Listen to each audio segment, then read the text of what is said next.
BJP ಹಾಗೂ ಜಾತ್ಯತೀತ ಜನತಾ ದಳದ ಮೈತ್ರಿಯ ಕಾರಣಕ್ಕಾಗಿ ಈ ಬಾರಿ ಮಂಡ್ಯ ಕ್ಷೇತ್ರ ಯಾರ ಪಾಲಾಗುತ್ತೆ ಅನ್ನುವಂಥ ಪ್ರಶ್ನೆ ಇತ್ತು. ಈ ಪ್ರಶ್ನೆಗೆ ಈಗ ಉತ್ತರ ಸಿಗ್ತಾ ಇದೆ.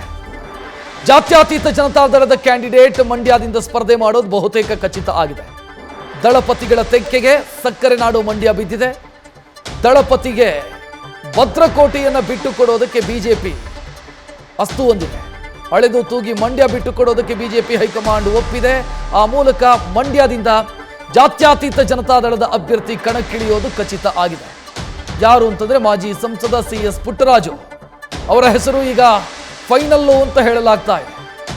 ಬಿಜೆಪಿ ಟಿಕೆಟ್ನ ನಿರೀಕ್ಷೆಯಲ್ಲಿ ಸಂಸದೆ ಸುಮಲತಾ ಅಂಬರೀಶ್ ಅವರಿದ್ರು, ಆದರೆ ಅವರ ನಿರೀಕ್ಷೆ ಹುಸಿಯಾಗಿದೆ.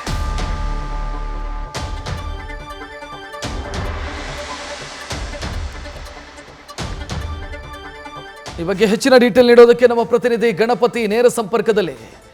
ಗಣಪತಿ, ಸುಮಲತಾ ಅವರು ಕೊನೆಯ ದಿನದವರೆಗೂ ಕೂಡ ಅಂದ್ರೆ ನಿನ್ನೆವರೆಗೂ ಕೂಡ ಅದೇ ನಿರೀಕ್ಷೆಯಲ್ಲಿದ್ರು, ಟಿಕೆಟ್ ಸಿಗತ್ತೆ, ಬಿಜೆಪಿಯಿಂದಲೇ ಟಿಕೆಟ್ ಸಿಗತ್ತೆ ಅಂತ. ಸೊ ಆ ನಿರೀಕ್ಷೆ ಹುಸಿ ಆಯ್ತು ಹಂಗಿದ್ರೆ?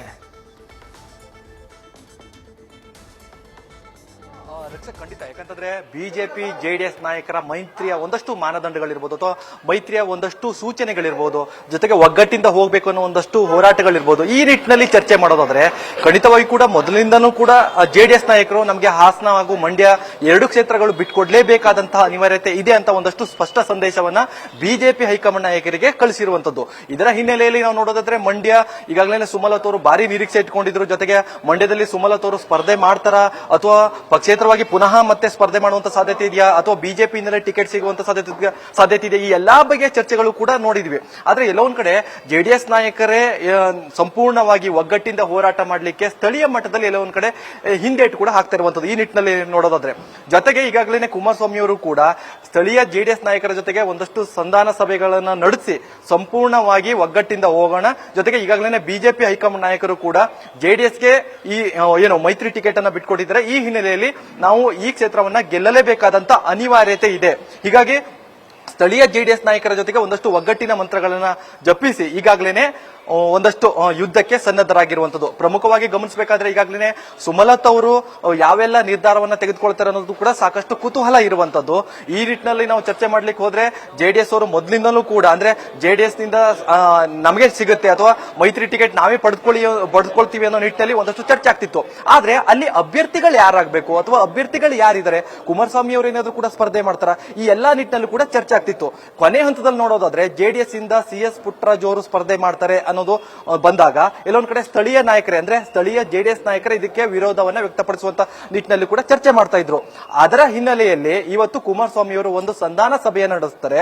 ಜೊತೆಗೆ ಸ್ಥಳೀಯ JDS ನಾಯಕರು DC ತಮ್ಮಣ್ಣ ಇರಬಹುದು, ಸಾಕಷ್ಟು ನಾಯಕರ ಜೊತೆಗೆ ಇವತ್ತು JDS ನಾಯಕರ ಜೊತೆಗೆ ಸಭೆ ಮಾಡಿ ಸಂಪೂರ್ಣವಾಗಿ ಒಂದು ಒಗ್ಗಟ್ಟಿನಿಂದ CS ಪುಟ್ಟರಾಜು ಅವರನ್ನೇ ನಾವು ಇಲ್ಲಿ ಕಣಕ್ಕಿಳಿಸೋಣ ಅಂತ ಒಂದಷ್ಟು ಸಂದೇಶವನ್ನ ಸ್ಥಳೀಯ JDS ನಾಯಕರಿಗೆ ಕೊಟ್ಟಿರುವಂತದ್ದು. ಹೀಗಾಗಿ ಮುಂದಿನ ದಿನಗಳಲ್ಲಿ ಮಂಡ್ಯ JDS ಕ್ಷೇತ್ರ ಆಗುತ್ತೆ, ಜೊತೆಗೆ ಮೈತ್ರಿ ಕ್ಷೇತ್ರ ಆಗಿ ಮಂಡ್ಯದಿಂದ CS ಪುಟ್ಟರಾಜು ಅವರು ಕಣಕ್ಕಿಳೋದು ಸಂಪೂರ್ಣ ಸಿದ್ಧವಾಗಿರುವಂತದ್ದು. ಜೊತೆಗೆ ಸಂಪೂರ್ಣವಾದ ಒಂದಷ್ಟು ಸಿದ್ಧತೆಗಳನ್ನು ಈಗಾಗಲೇ ಕುಮಾರಸ್ವಾಮಿ ಅವರು ಸ್ಥಳೀಯ ನಾಯಕರಿಗೆ ಕೊಟ್ಟಿರುವಂತದ್ದು. ರಕ್ಷಕ್, ಧನ್ಯವಾದ ಮಂಜುನಾಥ್ ಮಾಹಿತಿಗೆ. ಒಟ್ಟಲ್ಲಿ ಮಂಡ್ಯ ಲೋಕಸಭಾ ಕ್ಷೇತ್ರದ ಅಭ್ಯರ್ಥಿ ಯಾರಾಗ್ತಾರೆ ಅಥವಾ ಯಾವ ಪಕ್ಷಕ್ಕೆ ಸಿಗತ್ತೆ ಮಂಡ್ಯ ಅನ್ನೋ ಪ್ರಶ್ನೆಗೆ ಈಗ ಬಹುತೇಕ ಉತ್ತರ ಸಿಗ್ತಾ ಇದೆ. ಮೈತ್ರಿ ಧರ್ಮದ ಪಾಲನೆಯನ್ನ ಮಾಡಲೇಬೇಕಾದಂತ ಅನಿವಾರ್ಯತೆ ಬಿಜೆಪಿಯದ್ದು. ಯಾಕಂತಂದ್ರೆ ಮಂಡ್ಯವನ್ನ ಜಾತ್ಯತೀತ ಜನತಾದಳಕ್ಕೆ ಬಿಟ್ಟು ಕೊಡದೇ ಇದ್ರೆ ಮತ್ತೆ ಯಾವ ಕ್ಷೇತ್ರವನ್ನ ಬಿಟ್ಟು ಕೊಡೋದಕ್ಕೆ ಸಾಧ್ಯ ಇದೆ? JDSನ ಹಾರ್ಡ್ ಕೋಡ್ ವೋಟರ್ಸ್ ಇರುವಂತ ಅಥವಾ JDSನ ಶಕ್ತಿ ಇರುವಂತ ಲೋಕಸಭಾ ಕ್ಷೇತ್ರ ಅದು ಮಂಡ್ಯ ಲೋಕಸಭಾ ಕ್ಷೇತ್ರ. ಮಂಡ್ಯ ಕ್ಷೇತ್ರವನ್ನ ಬಿಟ್ಟು ಕೊಡಲೇಬೇಕಾದಂತ ಅನಿವಾರ್ಯತೆ ಬಿಜೆಪಿಗೆ ಸೃಷ್ಟಿಯಾಗಿತ್ತು. ಕೊನೆಗೂ ಕೂಡ ಮಂಡ್ಯವನ್ನ ಜಾತ್ಯತೀತ ಜನತಾದಳಕ್ಕೆ ಬಿಜೆಪಿ ಬಿಟ್ಟು ಕೊಟ್ಟಿದೆ. ಆ ಮೂಲಕ ಸುಮಲತಾ ಅಂಬರೀಶ್ ಅವರದೊಂದು ನಿರೀಕ್ಷೆ ಇತ್ತು. ಕಳೆದ ವಿಧಾನಸಭಾ ಎಲೆಕ್ಷನ್ನಲ್ಲಿ ನಾನು ಬಿಜೆಪಿಯನ್ನ ಬೆಂಬಲಿಸಿದ್ದೆ, ಆ ಕಾರಣಕ್ಕಾಗಿ ನನಗೆ ಬಿಜೆಪಿ ಟಿಕೆಟ್ ಕೊಡುತ್ತೆ ಅನ್ನುವಂಥ ನಿರೀಕ್ಷೆ ಅವರದಾಗಿತ್ತು. ಆ ನಿರೀಕ್ಷೆ ಹುಸಿಯಾಗಿದೆ. ಯಾರು ಅಭ್ಯರ್ಥಿ ಆಗ್ತಾರೆ ಅನ್ನೋ ಪ್ರಶ್ನೆಗೂ ಕೂಡ ಒಂದು ಹಂತದ ಉತ್ತರ ಸಿಗ್ತಾ ಇದೆ. ಅವ್ರು ಬೇರೆ ಯಾರು ಅಲ್ಲ, CS ಪುಟ್ಟರಾಜು ಅಭ್ಯರ್ಥಿಯಾಗೋದು ಖಚಿತ ಆಗ್ತಾ ಇದೆ. 2014ರಲ್ಲಿ MP ಆಗಿ CS ಪುಟ್ಟರಾಜು ಮಂಡ್ಯ ಲೋಕಸಭೆಯನ್ನ ಪ್ರತಿನಿಧಿಸಿದರು. ಅಂದ್ರೆ ರಮ್ಯಾ ಅವರನ್ನ ಸೋಲಿಸಿ ಅವರು ಲೋಕಸಭೆಗೆ ಪ್ರವೇಶವನ್ನು ಪಡೆದಿದ್ರು. ಈಗ ಮತ್ತೊಮ್ಮೆ ಅವರಿಗೆ ಅವಕಾಶ ಸಿಗೋದು ಖಚಿತ ಆಗ್ತಾ ಇದೆ. ನ್ಯೂಸ್ ಫಸ್ಟ್ ನಿರ್ಭೀತಿಯಿಂದ ನಿಮ್ಮ ಪರವಾಗಿ.